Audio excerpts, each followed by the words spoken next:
Greetings, folks. Sealer here. A few days ago, a couple of clanmates and I had this very interesting match that you're watching right now.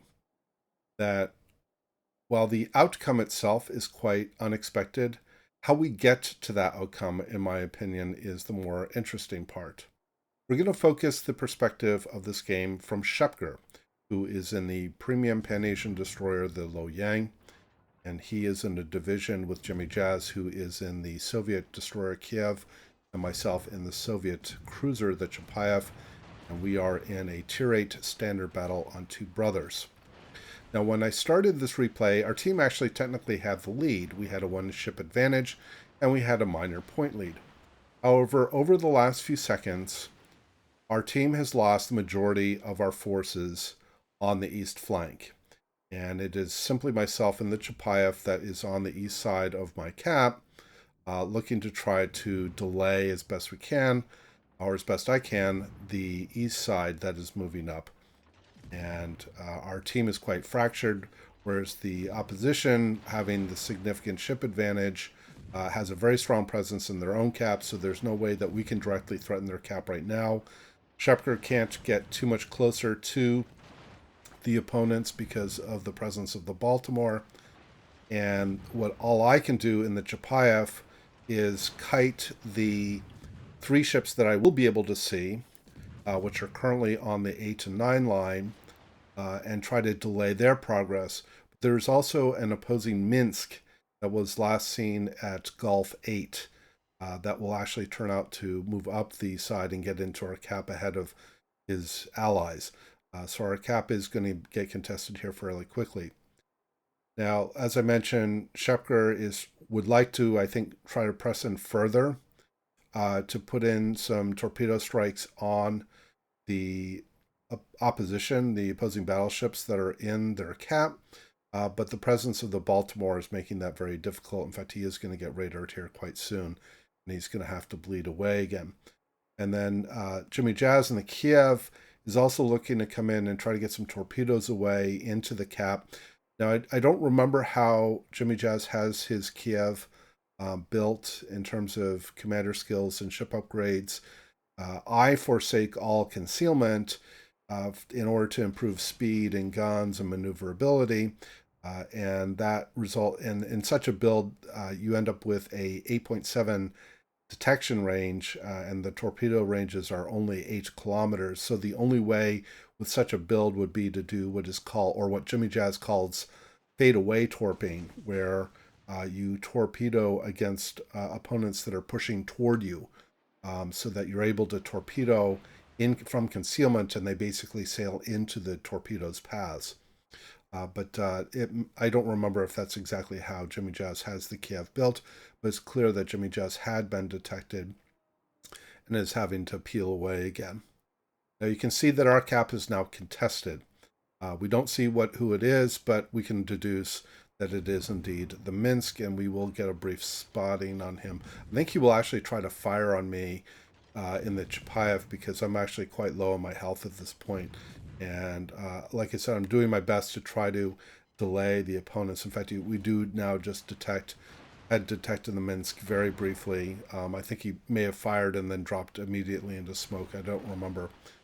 And Schepker has had to peel off again here, hoping again to get as close as he can, get some more torpedoes away, try to finish off the Baltimore so that he can put some more pressure on the battleships that are remaining in their cap. And in fact, the Baltimore is going to make, in my opinion, an execution error. He's basically separated himself from the battleships, or maybe the battleships sailed away. Maybe it's the battleship's fault. And the Baltimore is actually doing the right thing here by trying to keep the pressure on Schepker.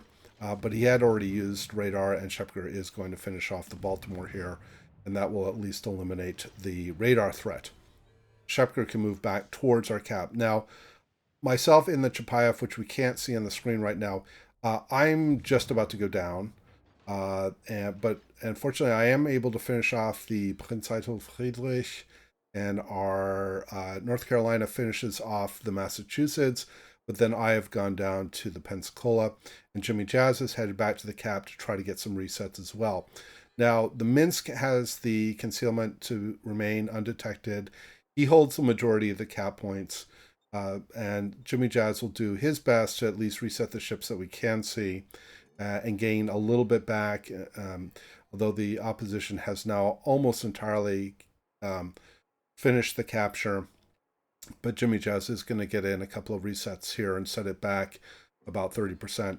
You can see some comments being expressed in chat from the opposition saying good game. So yeah, I think at this point both sides were thinking things were pretty well wrapped up, but obviously I wouldn't be sharing a replay with you if things don't get more interesting, which they will.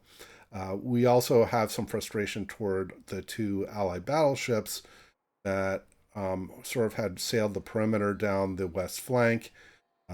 Again, they could have been focused out if they had pushed in too close. There may not have been too much they could do anyway, because we have just fallen too far behind in ships. Although we did briefly even things out, we're now back down to a one ship deficit. But the biggest threat right now is trying to get the resets on the cap. Jimmy Jazz is doing a pretty good job and reset them back to less than half progress. And Schepker is going to slip into the opponent's cap, but he's not going to be able to stay here because he alone cannot advance the capture of the opponent's capture point faster than they can, because they have four ships in our cap, and Schepker, so they're going to advance 4 times as fast. So Schepker will come to the mouth of the channel here, and he will stop briefly. I think he'll try to get in some cheeky shots as well here, like on this Alabama, but he's going to realize pretty quickly that he needs to move up.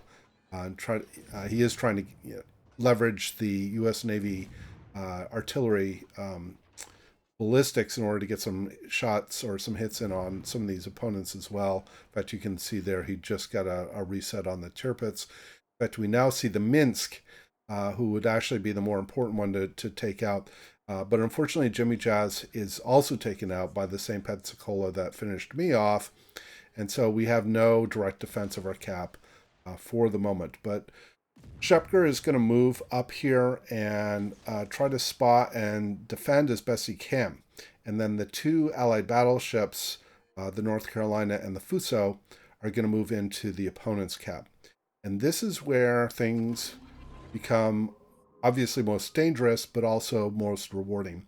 Here's the Minsk that holds the majority of the capture, and he is very conveniently torpedoed by his tier-VIIIs, which sets back the capture significantly and eliminates probably the most important of the opponents in our cap. So that was a very fortunate thing to have happened, and that will make things a tad easier for Schepker to continue to delay the capture of our capture point by the opponents.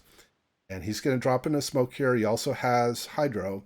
He does get a couple of torpedoes on the Alabama. And so Schepker's objective at this point is just to delay.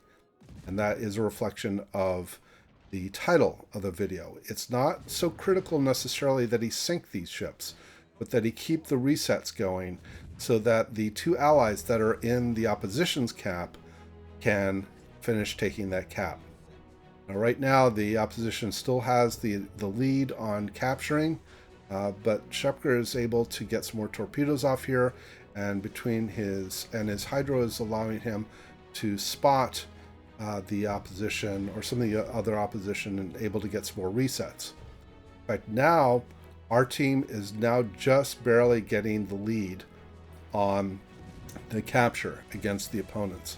But Schepker has to keep the pressure up here because the opponents have 3 ships in our cap, whereas we only have 2 in theirs.